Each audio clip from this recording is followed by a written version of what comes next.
Bismillahirrahmanirrahim. Assalamualaikum warahmatullahi wabarakatuh.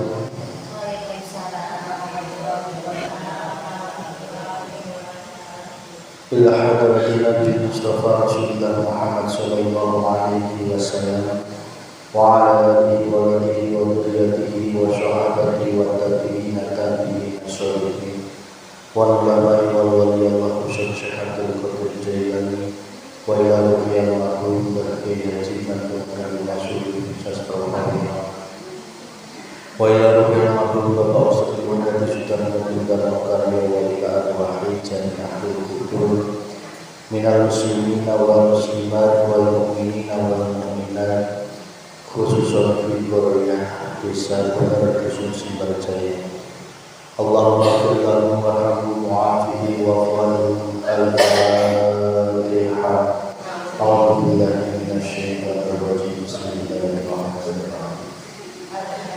Alhamdulillahi rabbil alamin arrahmanir rahim maliki yaumiddin iyyaka nasta'in ihdinas mustaqim syiratal ladzina an'amta 'alaihim ghairil maghdubi 'alaihim waladdallin.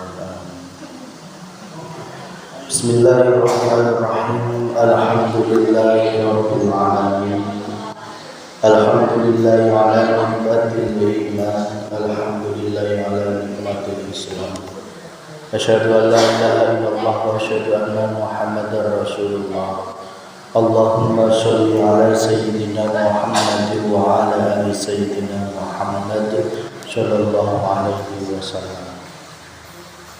Yang dimuliakan Allah, ibu-ibu jamaah pengajian dinten Jumat sore.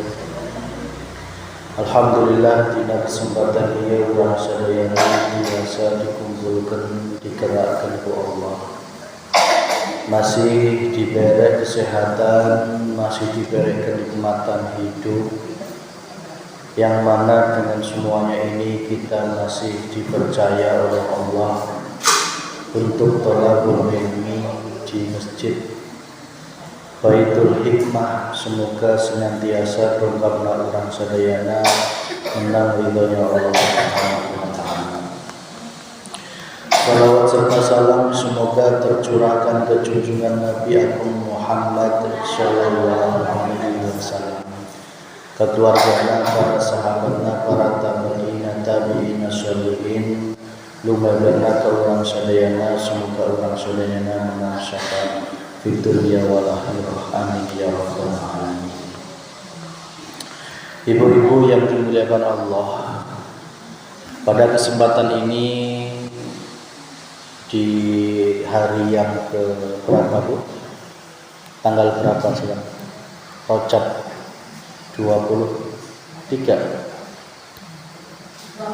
24 Rojab, berarti ini Jumat terakhir di bulan Rojab. Itu artinya tema kita tentang Isra Mi'raj kita cukupkan sampai di minggu ini. Yang mana di malam 27 Rojab besok insyaallah kita orang sadayana akan mengadakan pengajian yang nanti kita akan bahas, kita rembuk terutama masalah konsumsinya. Kalau masalah kiai sudah rembukan dengan bapak-bapak, sudah mendapatkan Ustadz Miftah dari Banjar. Waktuna malam minggu esok, malam Senin esok, minggu pagi na ibu-ibu ada kemana? Minggu siang na kemana ibu-ibu? Semua kusna. Malam na pengajian di dia dari teboga capek ibu-ibu na.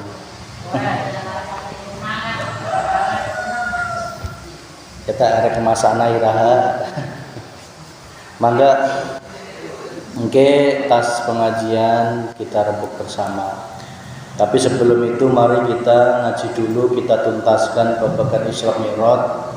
Nanti ada waktu sekitar 15 menit kita untuk rembukan di akhir acara nanti. Yang mana harapannya pengajian Isra Mi'raj malam 27 Rajab besok, Rajabannya berjalan dengan lancar, amin ya rabbal alamin. Ibu-ibu yang dirahmati Allah, terkait dengan Isra Mi'raj, itu merupakan suatu peristiwa yang harus kita alami setiap detik,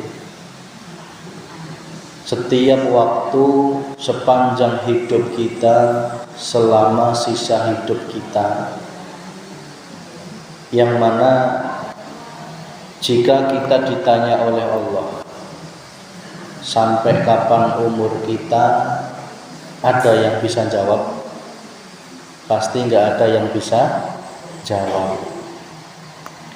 Maka manfaatkanlah sisa usia kita untuk betul-betul meneladani apa yang dicontohkan oleh Rasulullah Muhammad SAW,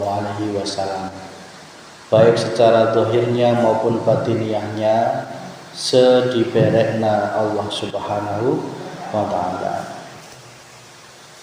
Maka ada dua hal Isra dan Mi'raj. Isra adalah kesempurnaan zahiriyah dan Mi'raj adalah kesempurnaan batiniyah, yang mana ditunjukkan dengan posisi rohaniyah kita itu sudah betul-betul, jika digambarkan itu, menjauh dari bumi, menjauh saking jauhnya sampai dengan tingkat 7, sampai bumi itu tidak terlihat. Bumi seisinya yang begitu megah, jika kita melihat lebih luas keluar angkasa sana, itu tidak ada apa-apanya, tidak ada yang bisa kita banggakan sedikit pun. Maka jika kita ingin menuju alam akhirat, tidak bisa jika kita tidak menjauhi dari kecintaan kita terhadap dunia. Kecintaan kita terhadap dunia inilah yang menjadikan kita tidak bisa mi'raj kepada Allah Subhanahu wa ta'ala. Meskipun kita selalu melaksanakan kebaikan, kita selalu melaksanakan perintah-perintah Allah, baik secara syariatnya maupun jasmaniyahnya kita bagus, tetapi jika kita tidak ingin mengkaji babagan hati menuju Allah, maka laku zahiriyah kita tidak sempurna. Padahal nanti yang harus mempertanggungjawabkan itu justru rohaniyah kita kepada Allah Subhanahu wa ta'ala. Maka syarat penting kita untuk bisa mi'raj itu adalah seperti pertemuan kemarin, ada di at-tahiyat. Bacaan at-tahiyatul itu yang biasa kita lafalkan, itu harus dimengerti, diresapi dan dilaksanakan dalam kehidupan kita sehari-hari. At-tahiyatul, masih ingat apa? Segala at-tahiyatul, segala kehormatan. At-tahiyatul, segala kehormatan. Mubarakatul, segala keberkahan. Sholawatul, segala keselamatan. Thayyibatul, segala kebaikan. Lillah, kalau lillah itu berarti sudah tidak ada pengakuan dalam diri kita maupun di dalam makhluk yang lain.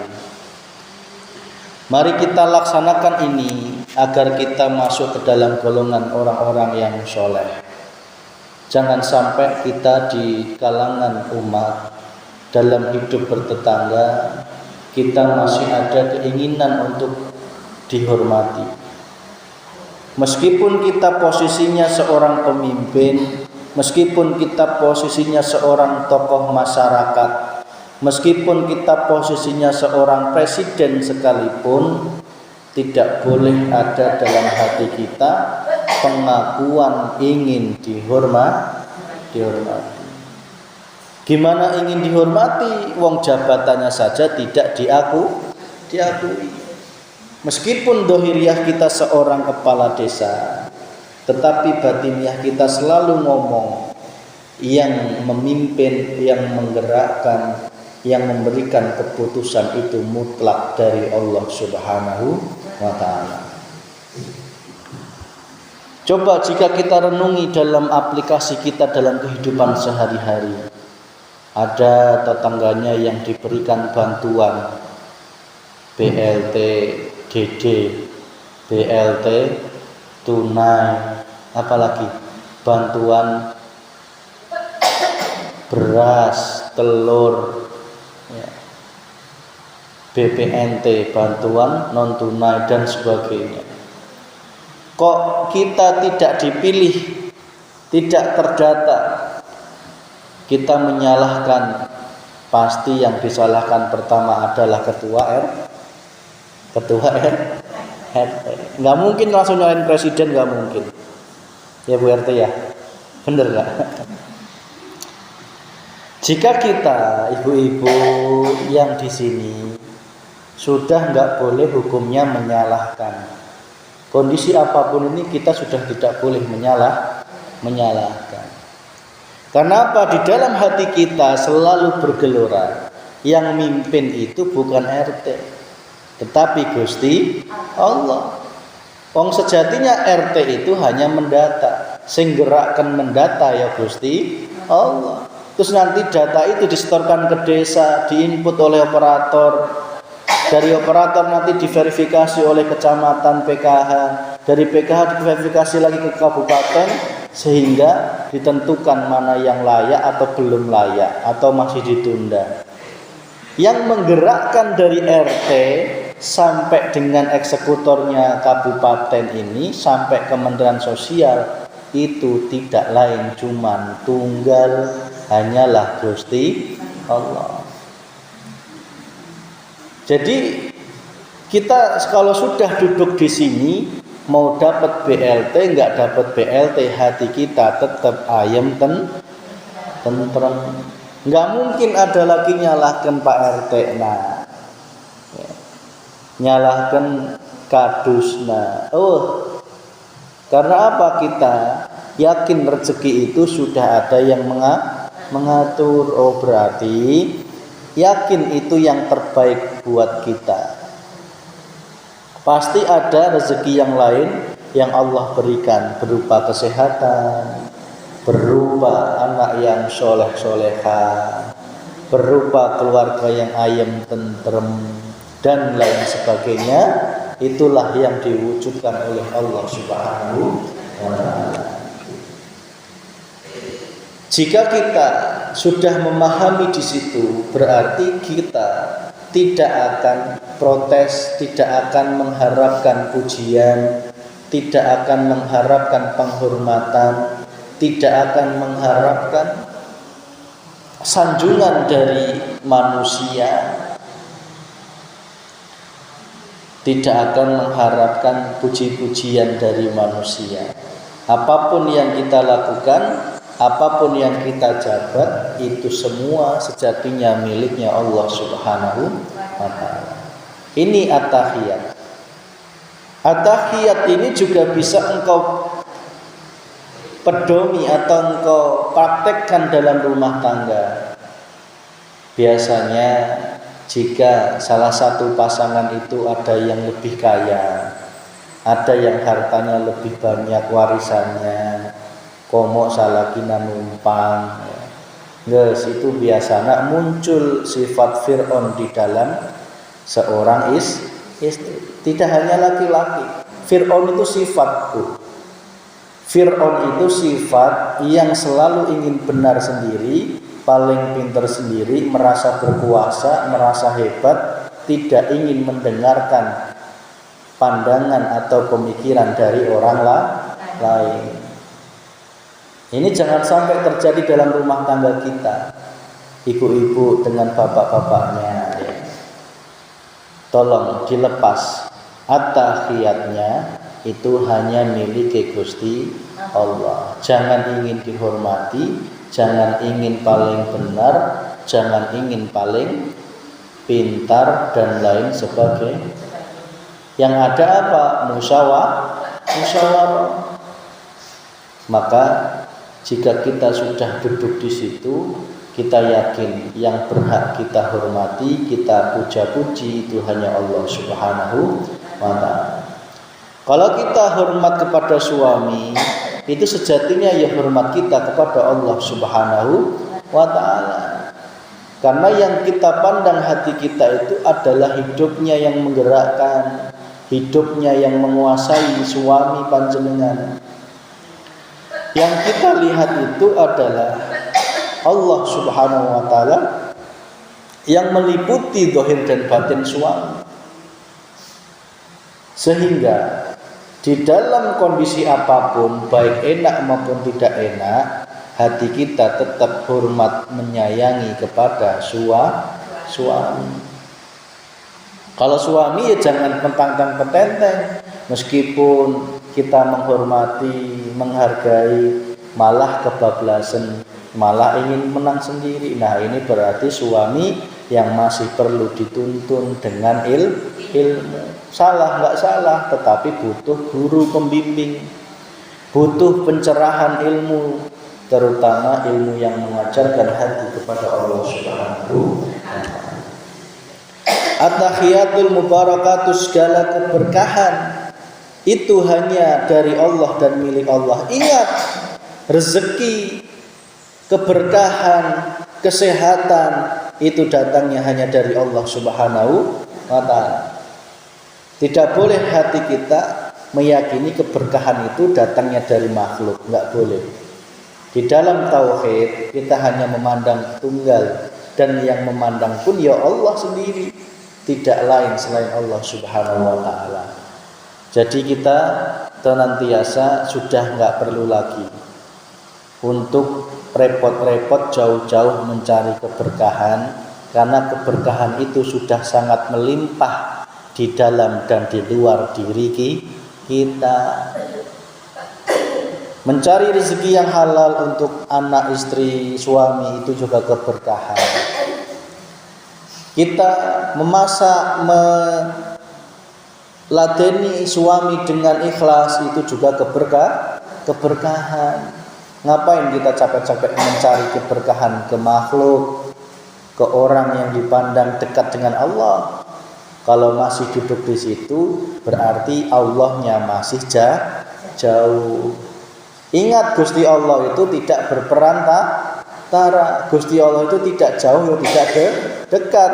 Gusti Allah itu meliputi semuanya. Enggak perlu kita jauh-jauh, enggak perlu kita meminta tolong. Cukup hati kita langsung klik dengan Allah.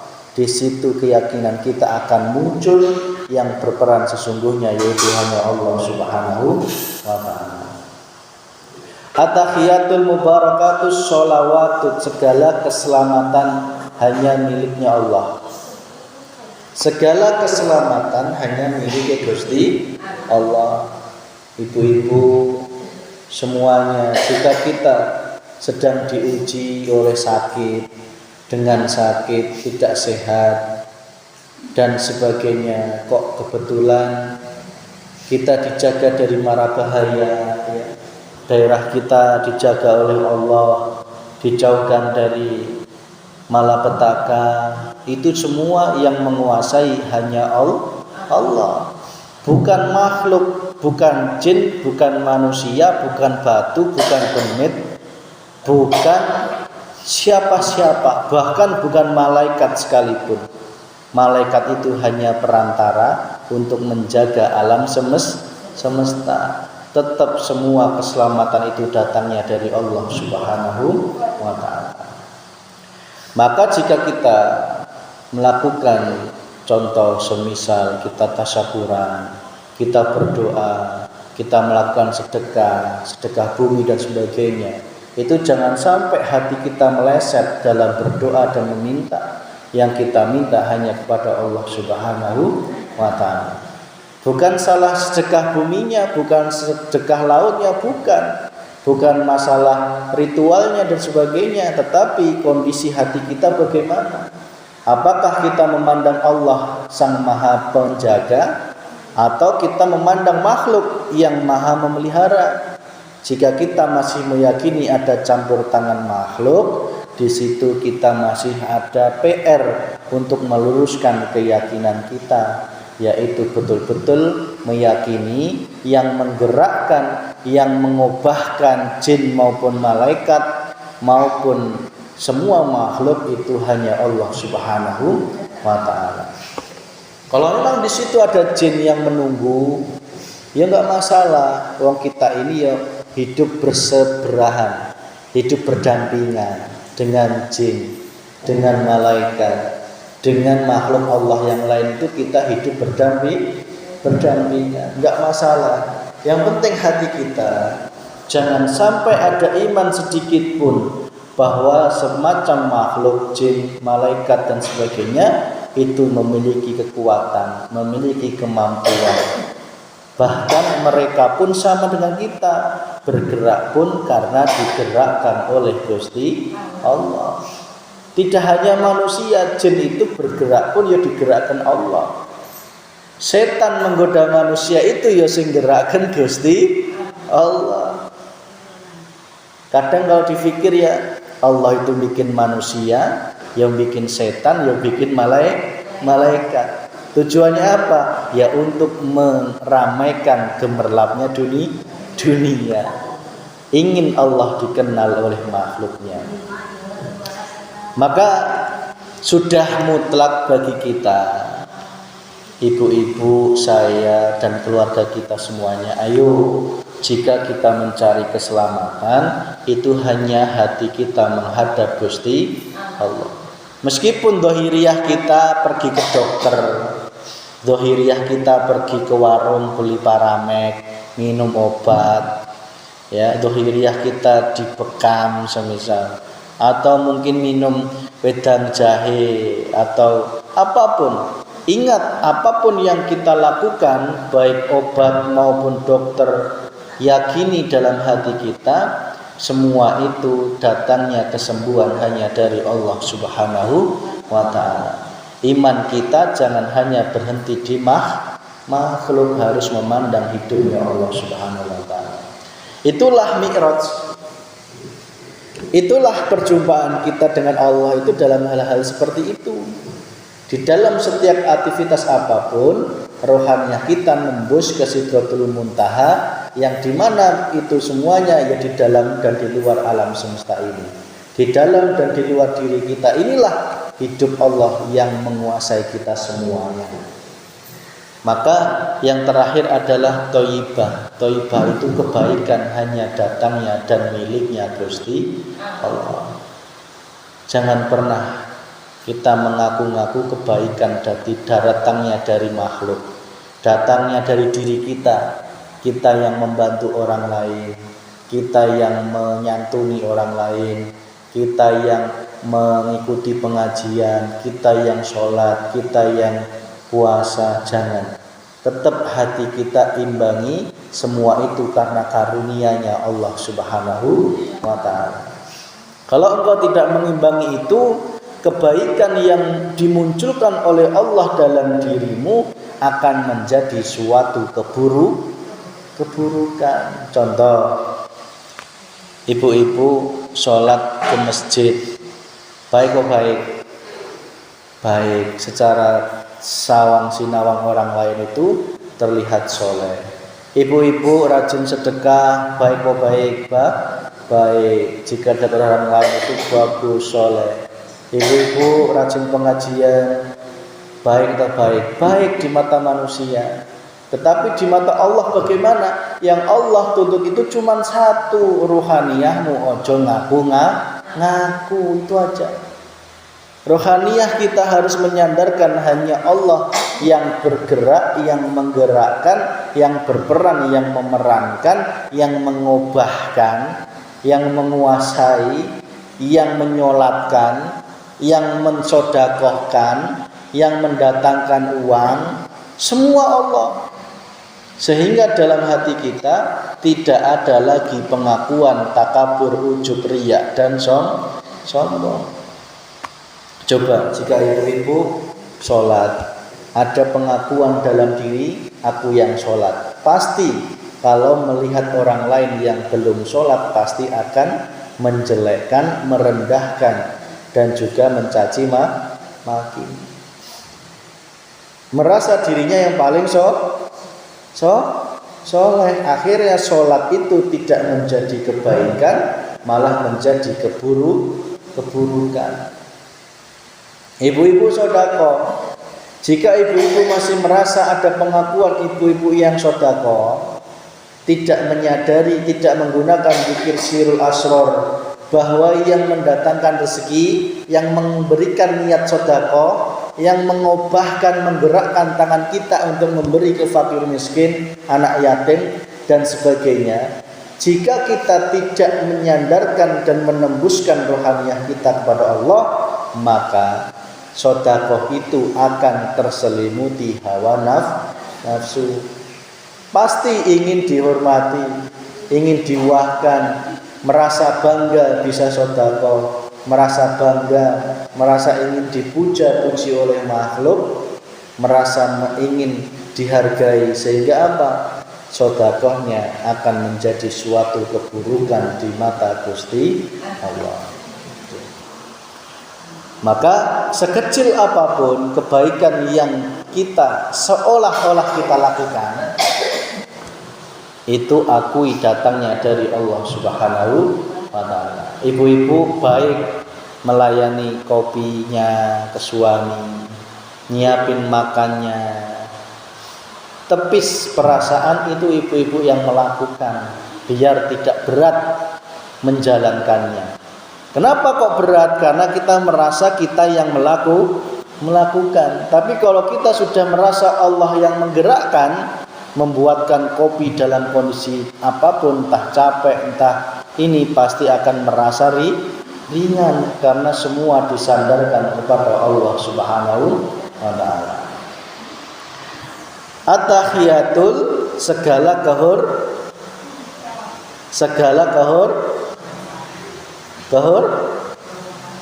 mubarakatuh, segala sholawatu, segala keselamatan, thayyibatu, segala kebaik lillah. Assalamu alayka ayyuhan nabiyyu wa rahmatullahi wa barakatuh. Itulah dialog Allah menyambut kekasihnya ketika 4 tadi, kebaikan, kehormatan, keselamatan, dan juga keberkahan itu sudah disandarkan kepada Allah. Allah akan menyapa kita semuanya. Allah akan menyapa hati kita. Assalamu alayka ayyuhan nabiyyu wa rahmatullahi wa barakatuh. Seperti Allah menyapa Kanjeng Nabi ketika Isra Mi'raj. Assalamu alayka, segala bagimu keselamatan, bagimu kesejahteraan. Alaika ayyuhan nabiyyu wa rahmatullah, dan segala rahmat wa barakatuh dan keberkahan dari Allah untuk Nabi Muhammad sallallahu alaihi wasallam. Siapa Muhammad? Ya kita, jika hati kita sudah menjadi hati yang terpuji. Assalamu alayna wa ala ibadillahi sholihin, segala keselamatan wa ala ibadillahi sholihin, dan juga untuk hamba Allah yang soleh. Hamba Allah yang soleh itu siapa? Hamba Allah yang betul-betul pasrah menjalankan perintahnya dan menjauhi segala larangan. Itu termasuk ibu-ibu pasrah lagi, Jumat sore hujan lagi. Nek ibu-ibu sudah pasrah, tidak ada takut dan sedih hati, berarti sudah menjadi kekasihnya Gusti Allah. Entah yang bawa payung maupun yang enggak bawa payung. Kalau Bu RT mah enggak sedih, wong tadi saya lihat Bu RT bawa payung. Ya.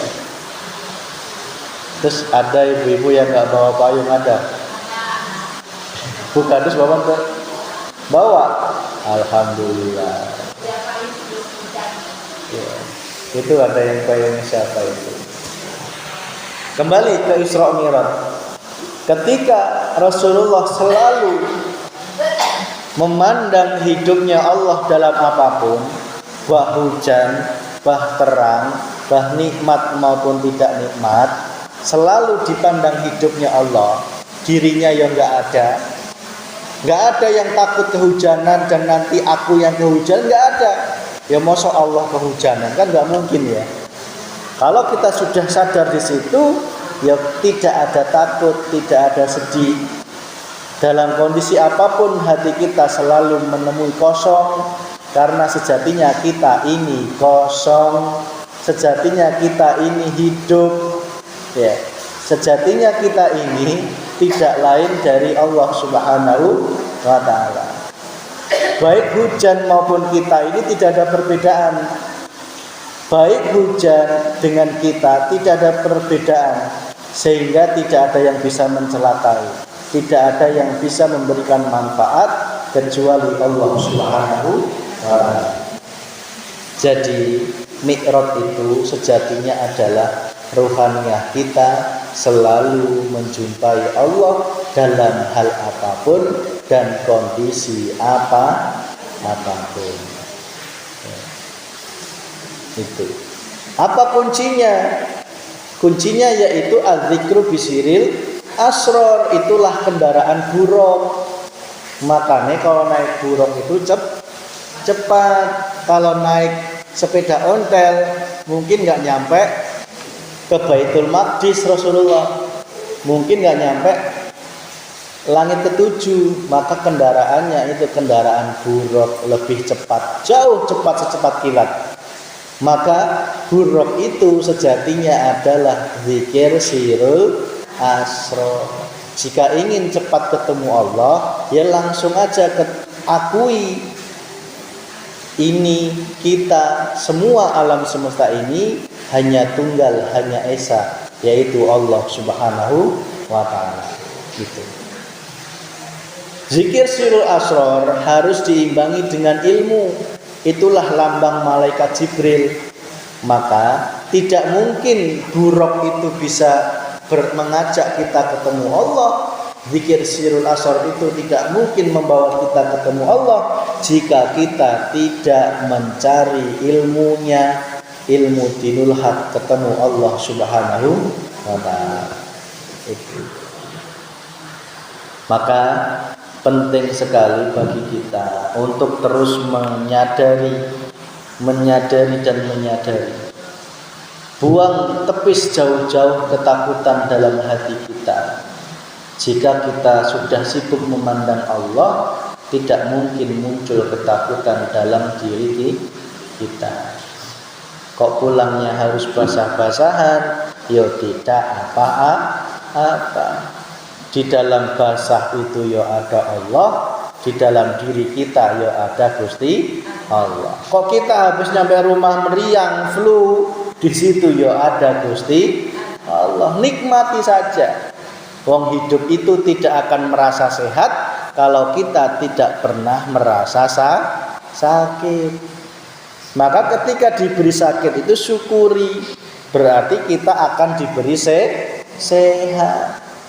Mengapa kok orang tidak bisa merasakan nikmatnya ketika diberi sakit? Karena dirinya sibuk memandang sakitnya dibanding sibuk memandang Allah Subhanahu wa ta'ala. Itu 5 menit atau 7 menit lagi kita nanti akan musyawarah sambil kita tuntaskan pengajian Isra Mi'raj ini. Jadi endingnya adalah sholat. Sholat itu sejatinya adalah hati kita ini wajah tu wajhiyah yang selalu menghadapkan hati kita kepada Allah Subhanahu wa ta'ala. Banyak prakteknya ya Bu. Banyak ya prakteknya ya. Bu RT pagi-pagi sudah ada yang pesen 70 pisang ya. Sing pesen Pak Manten. Hatinya jangan berhenti di Pak Mantennya saja. Harus memandang hidupnya Gusti Allah. Rasakan Sing gerakkan, nggak mungkin Pak Manten itu bisa ngeklik WA pesen Bu RT, nggak mungkin kalau tidak digerakkan Gusti Allah. Sehingga hati kita selalu bersyukur. Kok sekarang 70, besok pesennya cuma 20, tidak menjadikan sedih hati. Kok besoknya lagi pesennya malah 200, tidak menjadikan hati kita terlalu sombong atau takabur, tetapi biasa-biasa saja.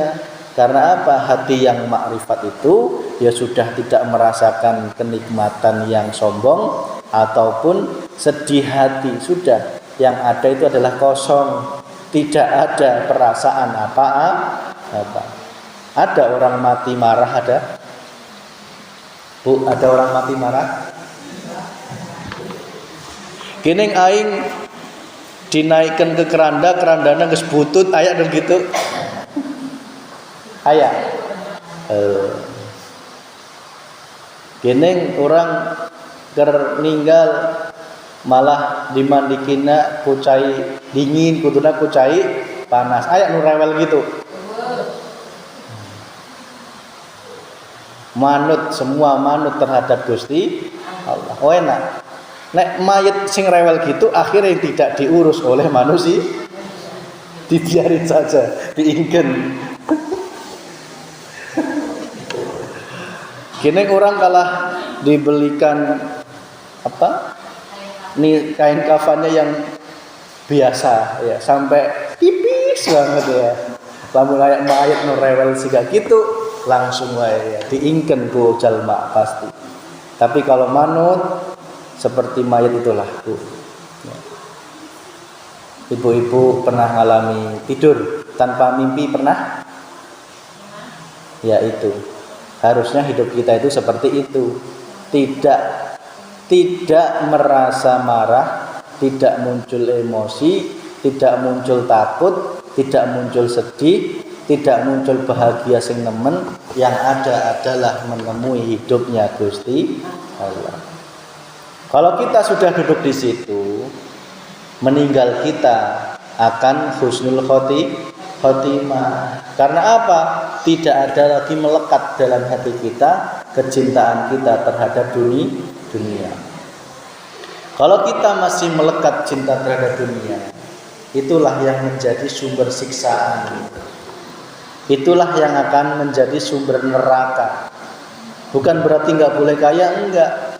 Tetapi jika kita masih terseliliti, terganjeli hati kita oleh pengakuan sedikit aja tentang kehidupan dunia, itu akan menjadikan diri kita lalai terhadap Allah Subhanahu wa ta'ala. Dah, saya rasa cukup nih.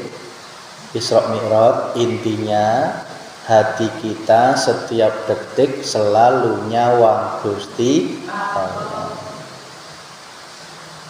Semudah itu diucapkan, tetapi untuk dilakukan butuh latihan terus.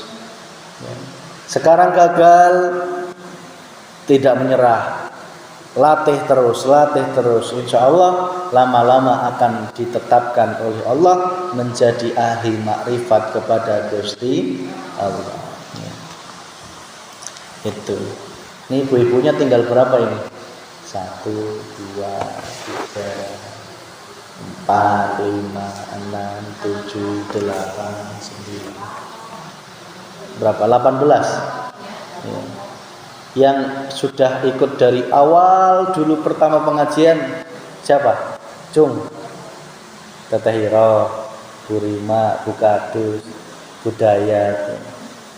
Yang pertengahan, yang paling baru siapa ini? Yang paling baru? Bu Jui, ya.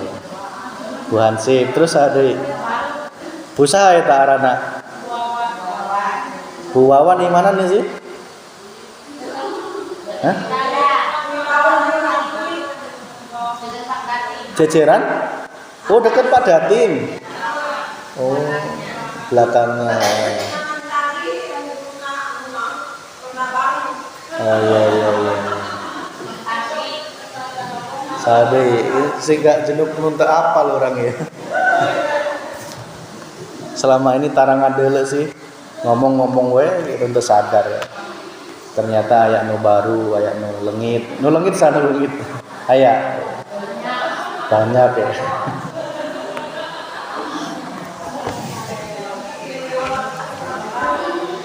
Ya, ibu-ibu meskipun keskolot pada semangat ya.